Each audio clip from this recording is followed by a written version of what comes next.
Hamjambo, hamjambo. Vipi hali zenu? Vipi hali zenu? Habari zenu? Habari za kila kitu? Hamjambo. Hamjambo.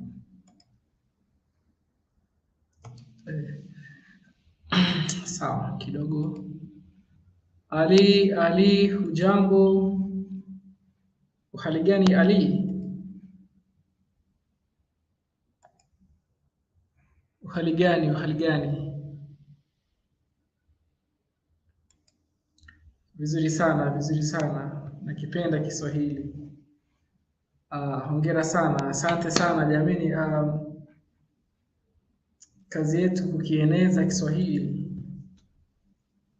Kusini, mashariki, magharibi na kaskazini, yote sehemu zote ziweze kujua Kiswahili. Sawa. Kabla au bila kupoteza wakati, ningependa twende moja kwa moja hadi madhumuni ya darasa hili. Katika darasa hili tutajifunza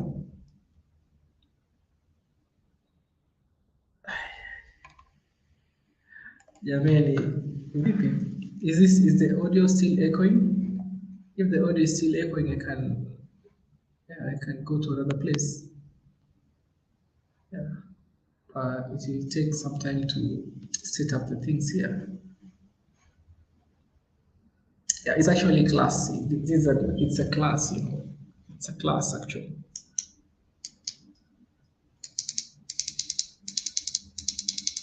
It's a class here. Done. Nitoke niende wapi sasa?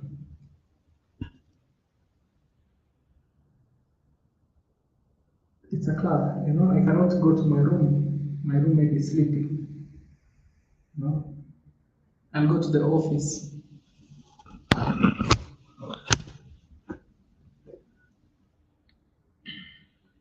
Ali, natumia hii Zoom. Niko YouTube live.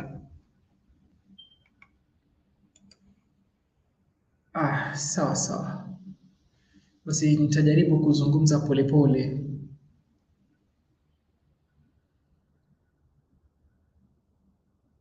Sawa. Vizuri na. Okay.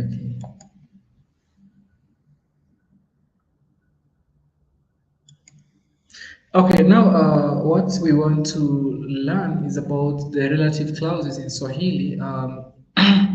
So these are mostly used when you want to say, to refer to something, like in English, sijambo, uta, sijambo. Like in English, when you want to say the student who ate food. The student who ate food. So how can you say who ate food? That part in that sentence.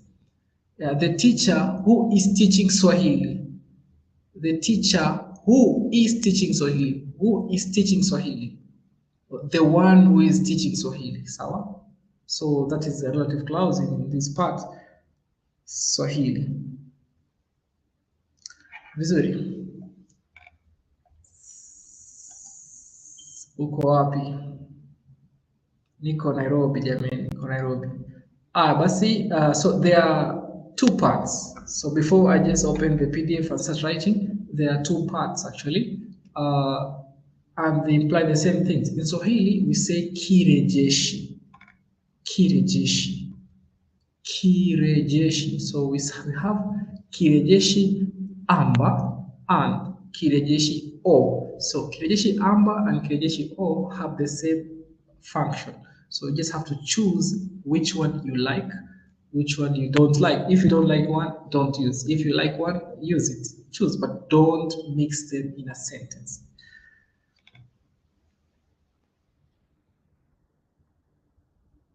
That is, who is not a question in that part of the sentence that I tell you. tell me the book of Swahili grammar.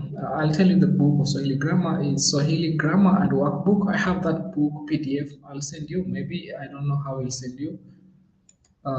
You can check my email. Just I'll add in the description section. Okay, so let's get started.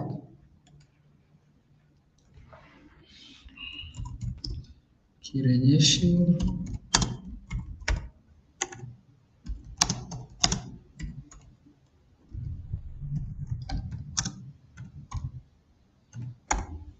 kirejeshi amba na kirejeshi o.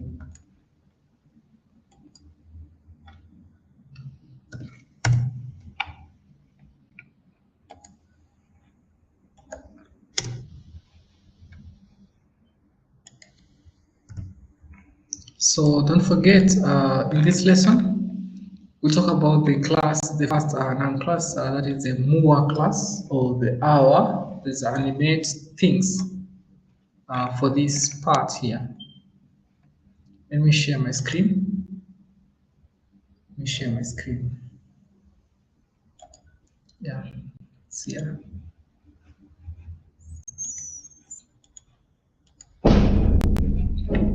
I hope you can see the screen. Yes, so we have this part. We have two things here. Kirejeshi amba, and the second one is kirejeshi o. Yeah.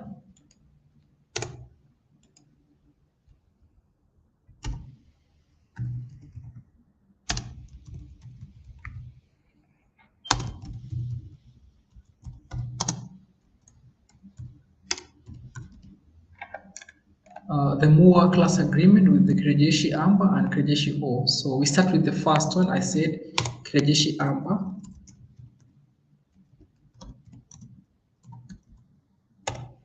Amba, you'll see the examples here. Kirejeshi Amba. It's PDF. The Kirejeshi Amba. So we have here. Okay. We have. What this does is that it takes, we have some specifics, suffixes that we attach to this amba, the word amba, so that it brings out the meaning that we want. So here, what we'll add here is we'll add the words ye in singular form and o in plural form. So what is the MUA class? The MUA class, what are the names and the nouns in this MUA class? Some people might not know. Yes, Ali, unasemaje Ali? Some people might not know the names and the nouns in the MUA class. Actually, I'll list some of the names and nouns here. All animate things that are animate, animals, birds, human beings. So I say Simba, is a lion. Mwalimu, Mtoto, daktari, mama, this mother, daktari is a doctor, Mtoto is a child, mama, mwanafunzi, tembo, mwanafunzi is a student, tembo is the ndovu, ndovu is the elephant, tembo. Nakadhalika. So I have to write nakadhalika. It means S. Yeah, this etc. There are many, etc. Nakadhalika. So in Swahili we say NK. Nakadhalika. So instead of writing nakadhalika, just write NK. Okay. So we have amba. What we do, it takes in singular form this ye, and in plural form it takes this o. Sawa? It takes ye in singular form and o in plural form. Let's have examples here. Mtoto, mifano, moja, 1A, Mtoto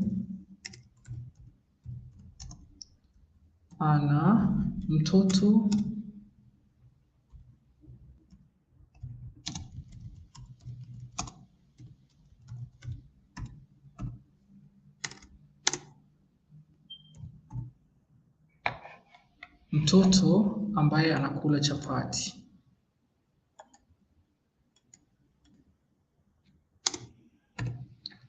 Mtoto ambaye anakula chapati. So this is singular form, you know. This is singular form. Mtoto ambaye anakula chapati.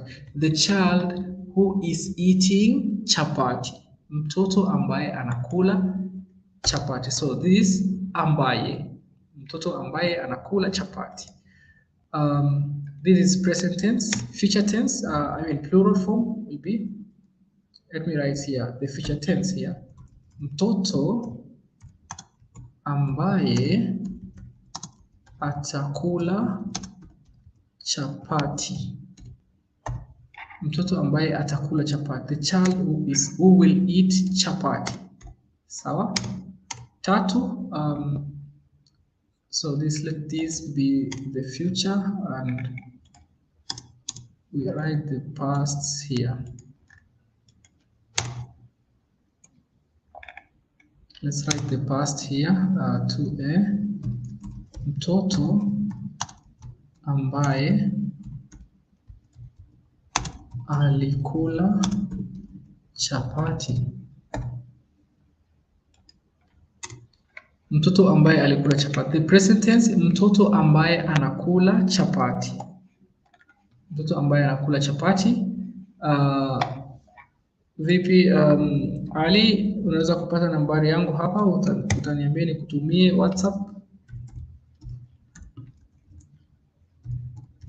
Yeah, you want to get that book about Swahili grammar, it's here. Kitabu cha Kiswahili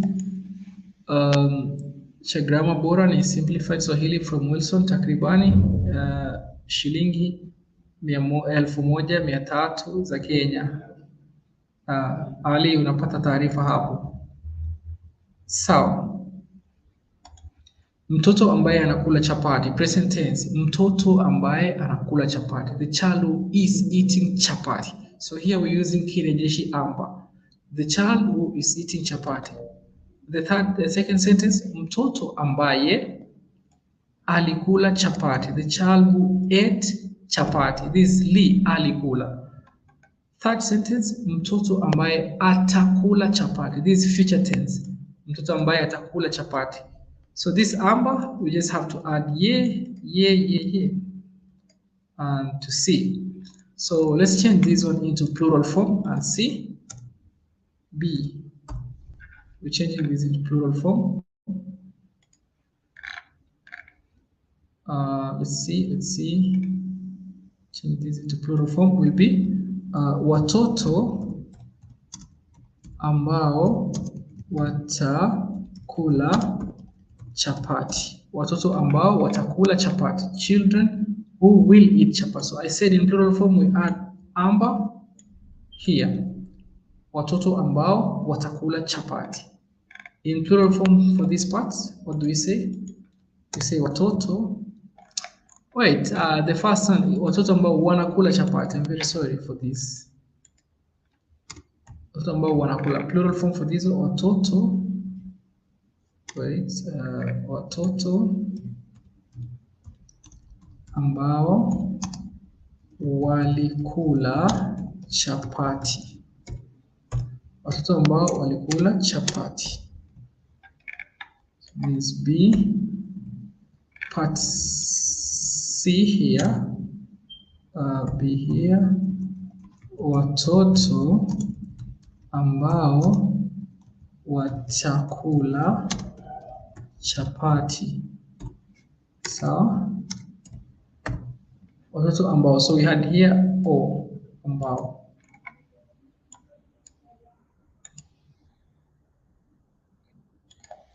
Watoto ambao watakula chapati.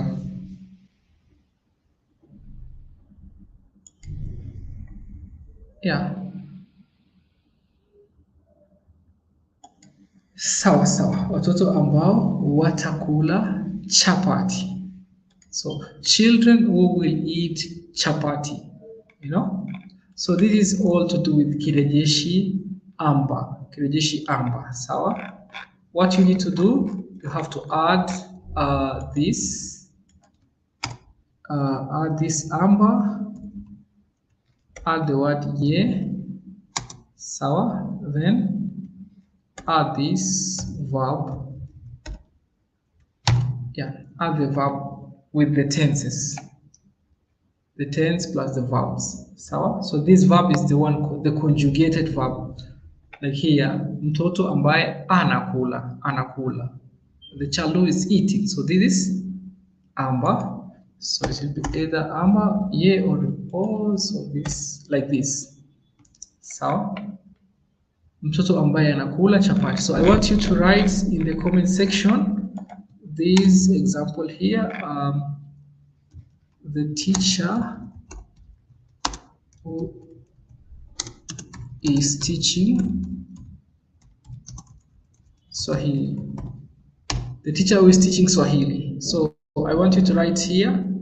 The teacher normally is mwalimu. Mwalimu, teacher, mwalimu. Then teaching is fundisha or funza. Fundisha or funza. So Swahili is Kiswahili. So let's see the teacher who is teaching Swahili.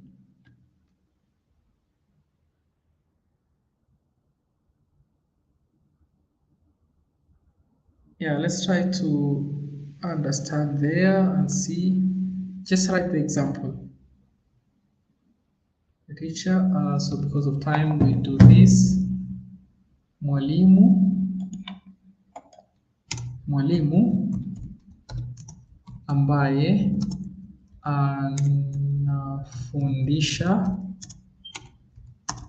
Kiswahili. Mwalimu ambaye anafundisha Kiswahili. Plural form.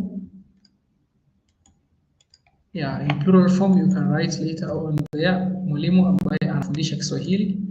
So this sentence actually is for this part is incomplete, because how do you say the teacher is teaching Swahili? What has the teacher done? What has the teacher done? What to do with the teacher teaching Swahili? Unasema mwalimu ambaye anafundisha Kiswahili anatoka Kenya.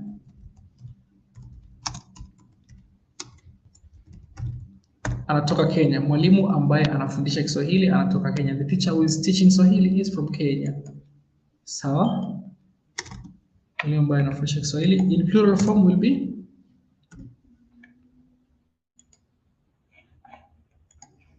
katika wingi. Yeah, mwalimu ambaye anafundisha Kiswahili. Vizuri sana Dan. Mwalimu ambaye anafundisha Kiswahili in plural form will be walimu. Walimu ambao wanafundisha Kiswahili.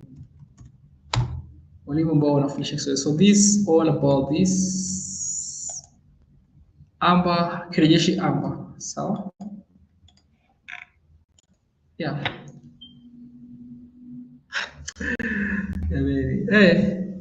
Kwa nini? Mwalimu ambaye anafundisha Kiswahili, there is no Tanzanian Swahili or Kenyan Swahili. You know, when you say Kenyan Swahili, which one do you imply?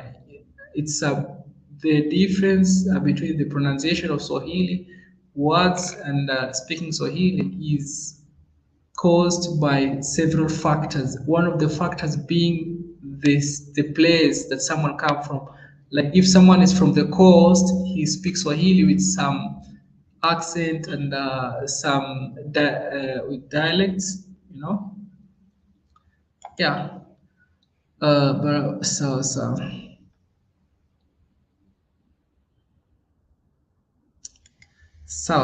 Okay. Tuendelea basi. Okay, so that is kirejeshi amba. Tunaingia kirejeshi o. Remember, don't mix those kirejeshi amba and kirejeshi o. They have the same meaning. Yeah. Okay.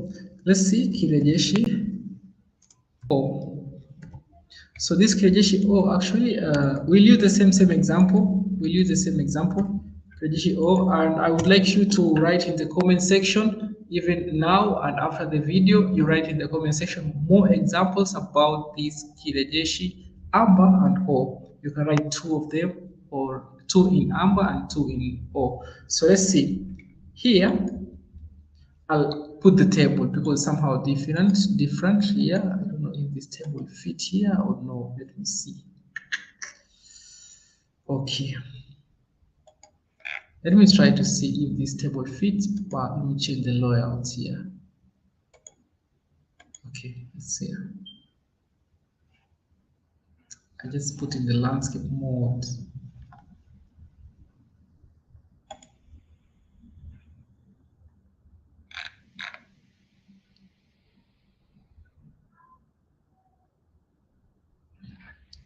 Sawa.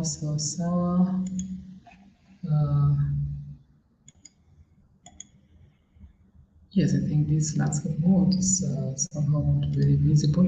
Okay, so we have here wakati. I say wakati uliopo. Wakati. This is the present tense. The present tense is represented by na, so I just have to write here na. This is the present tense, okay? Na. And the past tense is represented by li. I write here li, okay? That's the past tense prefix. And the future is represented by ta. The future tense is represented by ta. So this format here, mimi, which one? This table sounds confusing, so maybe let me don't use the table. Okay, let me don't use the table. I'll use it when it's appropriate. Okay, wakati uliopo na, sawa. What do we do in kirejeshi o? In the present tense, we say, what do we do? We say, we conjugate this. Okay, we say actually it takes this ye in singular form and wa in plural form, but the difference here is this ye and o is conjugated within the verb. Yeah, mtalii ambaye alipora. This ye here is conjugated within the verb, not as like amba. So examples here. In the amba we say mtoto ambaye anakula chapati. So here we say mtoto anayekula chapati. Mtoto so you notice where the ye is here. Mtoto anayekula chapati. Is wakati uliopo. So it will be like here plus, so these are or wa, that is plus ye or o plus the verb without it being conjugated. So this is either in singular form, this wa is plural form, this ye singular, o is plural plus the verb. So we have this plural form. This is 1a. 1b, we say b.Watoto.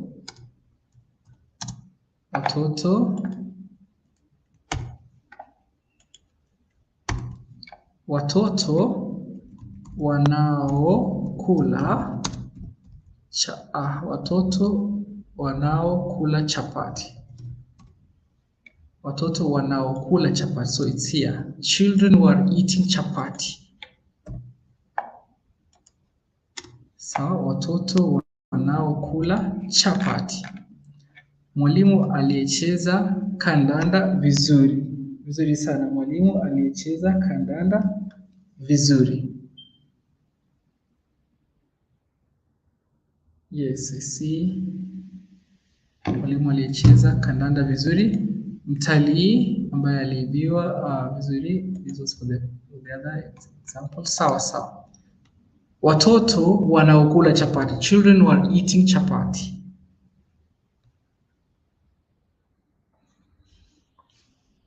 For me, I'll tell you which one you can use, which one which I prefer after I've just finished the 3 tenses. Okay. Okay. Another one here is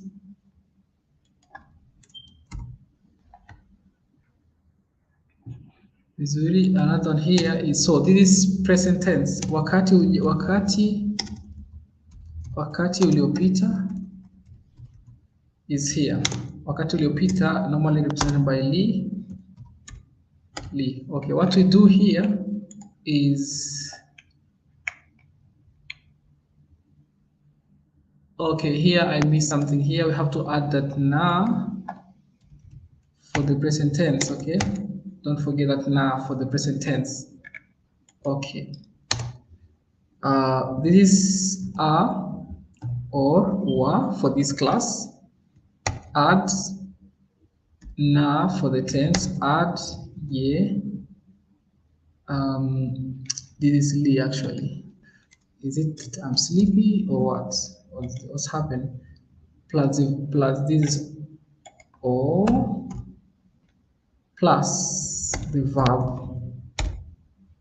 Sawa, plus the verb here. So we say this way. Okay, let's see. Mtoto let's use another example. Okay. Yeah, Simba aliyekula nyama. Simba, the lion who ate meat. So this sentence is actually incomplete. So you can complete the sentence by saying Simba aliyekula nyama ameshiba, is satisfied, or ni mgonjwa, is sick. Simba aliyekula nyama ni mgonjwa, is sick. Simba aliyekula nyama anatembea, is walking. So let's use anatembea. Anatembea. Simba aliyekula nyama anatembea. So this is ye here. In plural form, for the animals, most of animals' names, they don't have the plural form. So we say, this part A, part B, we say, Simba waliokula nyama wanatembea. Simba waliokula nyama wanatembea. Waliokula nyama. So yeah, that's how we do it in.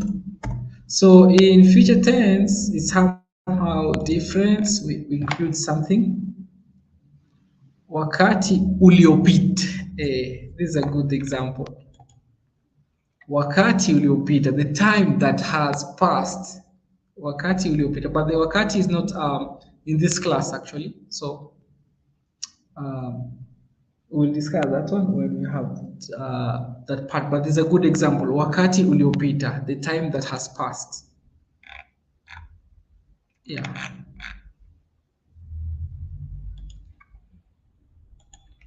Okay. Yeah, wakati uliopita. Yes, okay. Wakati ujao. Wakati ujao. So even these words wakati, we'll talk about this. The time that is coming. Wakati ujao. Wakati uliopo, the time that is here. Yeah? So you can say wakati ambao upo o wakati uliopo. So wakati ambao ulipita o wakati uliopita. Wakati ambao unakuja or wakati ujao. So this, but wakati is in another class, but it's just a good example here. Let's see here. Wakati ujao, this is ta. For this ta here, we have to include ka. Imagine ka. So a or wa in plural form plus ta. No. Okay, ta. That is for the tense. We have to add another ka here. Then we have to add this ye or o, then add the verb.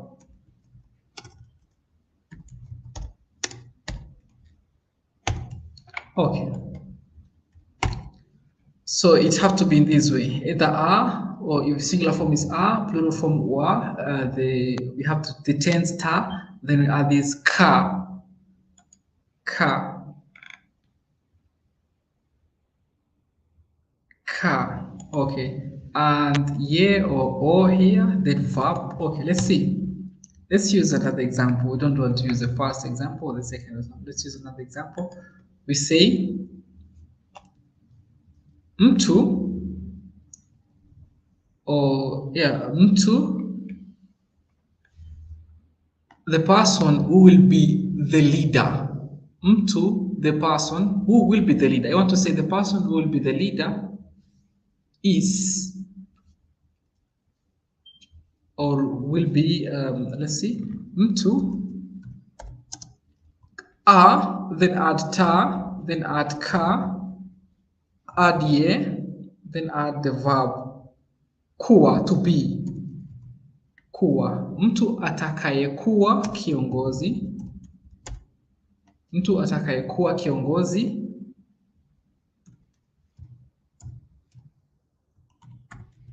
tutampenda, we will love him. Plural form watu, watu. Then we have to say wa, add ta, add ka, add o, add kuwa, viongozi tutawapenda.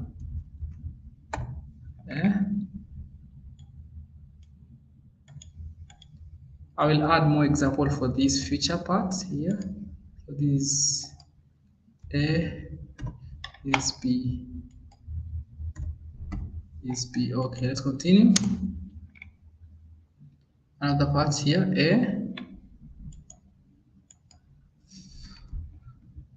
Okay, we have another part here, is 2.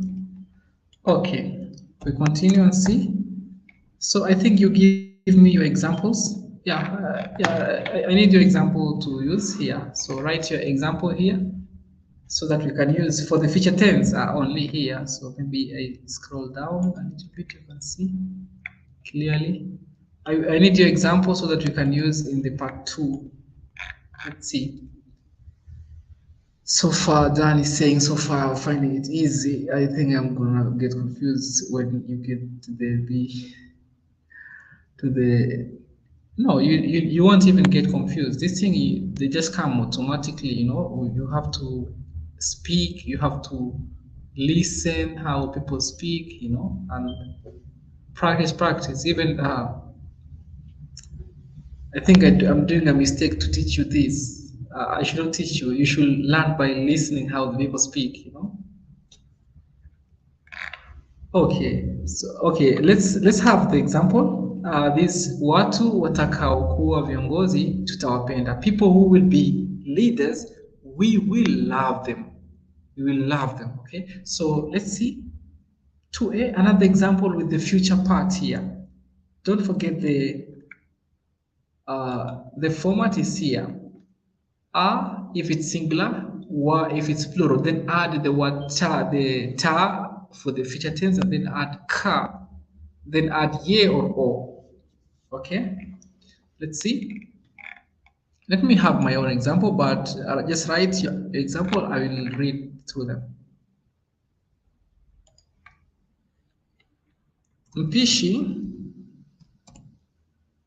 the cook, mpishi is a cook. So mpishi atakayepika pilau atachaguliwa. Mpishi atakayepika pilau atachaguliwa. The cook who will cook pilau will be chosen. The cook who will cook pilau atachaguliwa. Atakayepika pilau. Atakayepika pilau.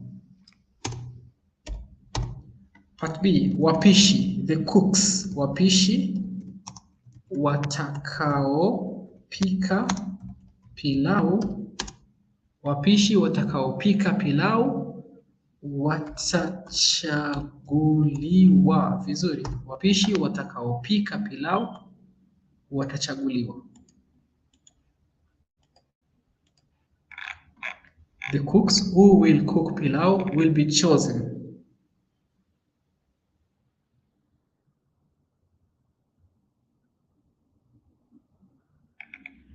Aha. Okay. Watakaopika pilau watachaguliwa. Sawa sawa.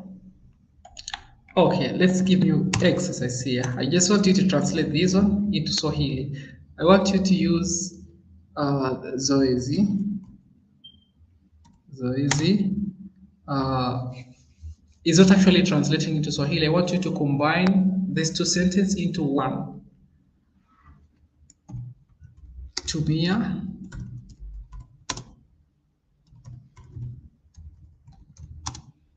o. I have instructed here. Use o, don't use amba.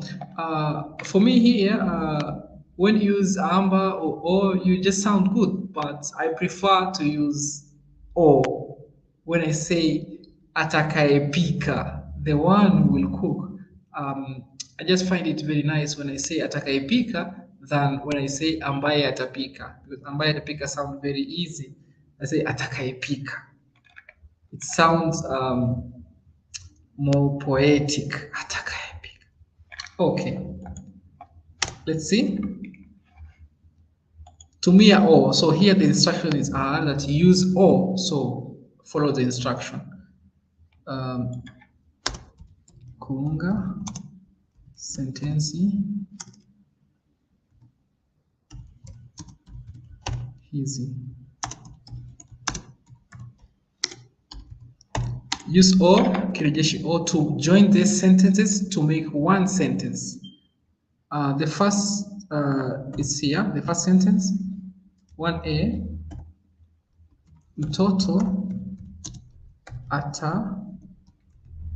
Mtoto atalala mapema.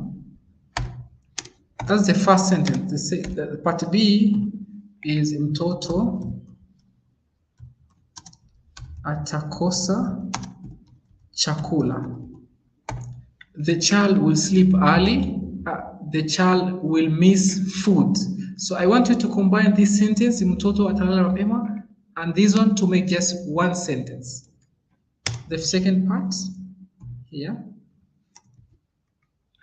The second part here. Mwalimu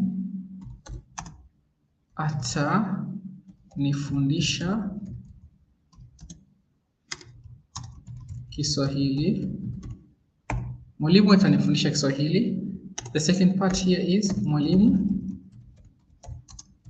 anatoka Kenya. Sawa?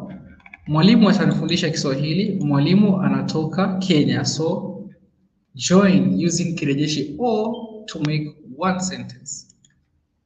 Yeah, third part. Tembo aliumia. Tembo atatibiwa. Tembo aliumia. Tembo atatibiwa. The fourth part here.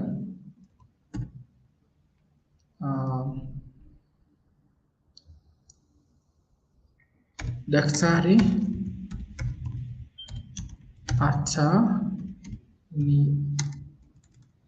ananitibu. Daktari ni baba yangu.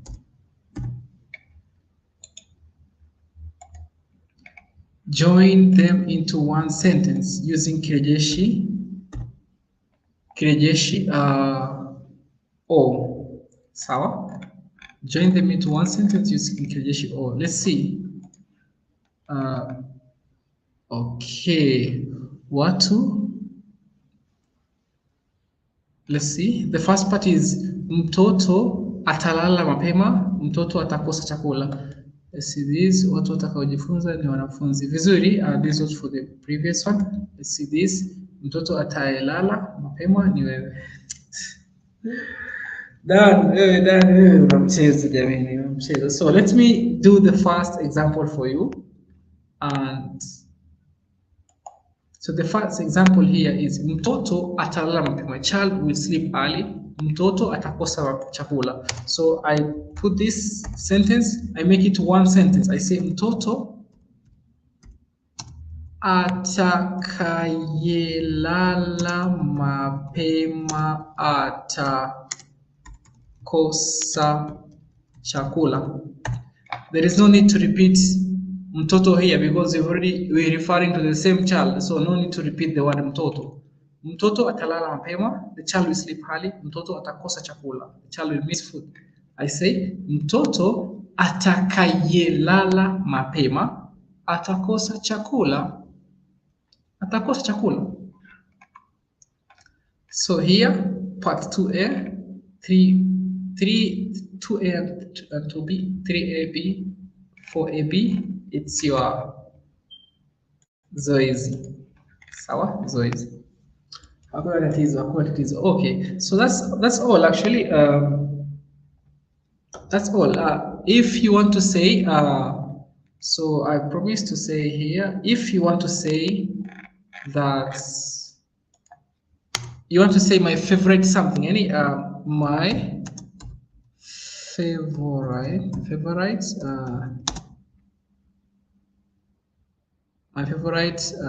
person. Yeah, my favorite person. You know, my favorite person. You say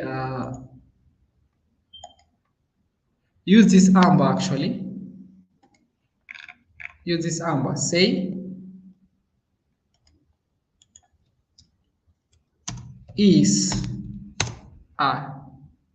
mtu ninayempenda.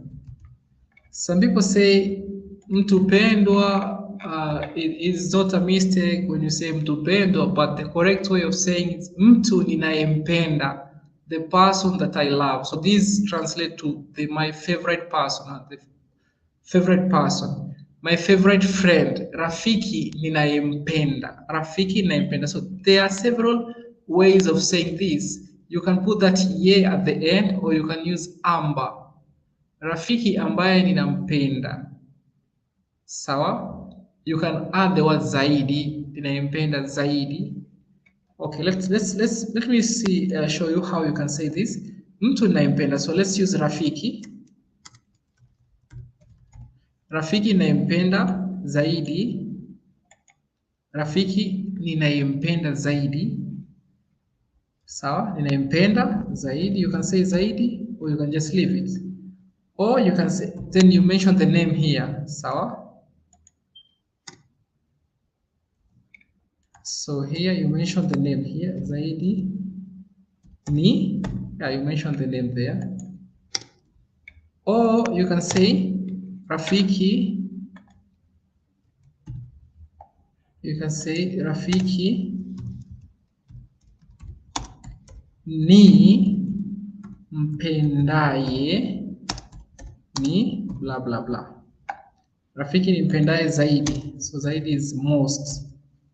Okay, this is actually your favorite thing. So you have to use zaidi. Then you put the name there. Tatu, rafiki ambaye ninampenda zaidi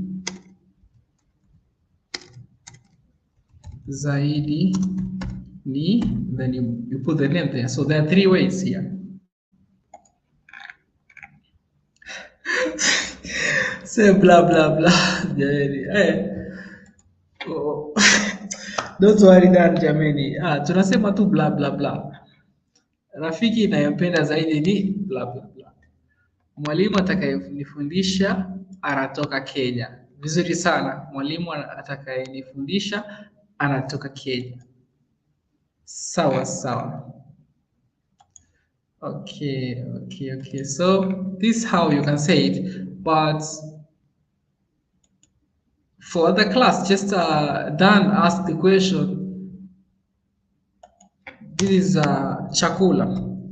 Chakula, it's not for this class. Chakula is kivi. Chakula ni kipendacho zaidi ni pilau. This is not for this class actually. If we discuss other classes, then we'll mention this. Chakula ni kipendacho zaidi ni pilau. It's like my favorite food is pilau, or the food that I love the most is pilau.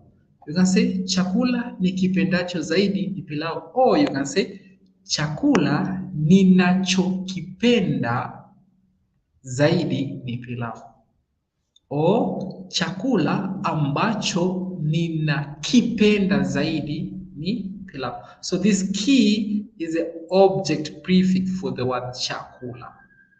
Chakula. Sawa? Okay. So this is all. So you don't forget to write more example, and don't forget to change this upper one into the plural form. Then you also write this one. Yeah. Mchezaji. My favorite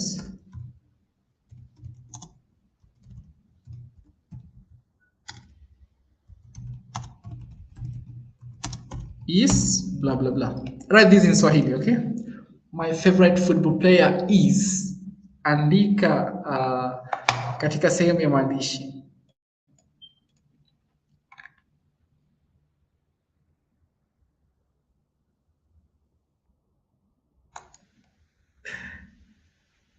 Jamani, ndio hapa kidogo ni saa 6:21. Karibu ninaenda kulala. Yes. Sawa. So this is all for this lesson. Rewatch the video if you haven't understood, and write your questions in the comment section so that I can get back to them as soon as possible. So let me stop sharing here. So if you have any question, kindly you write in the comment section. Yeah, I know you're having a lot of questions. Don't get confused, okay? Nitakunywa maji halafu nitalala. Sijui blah blah blah in Swahili. Blah blah blah in Swahili hakuna blah blah in Swahili. Sawa. Tutakutana baadaye. Kwaherini, kuwa na wakati mwema. Sawa, kwaherini.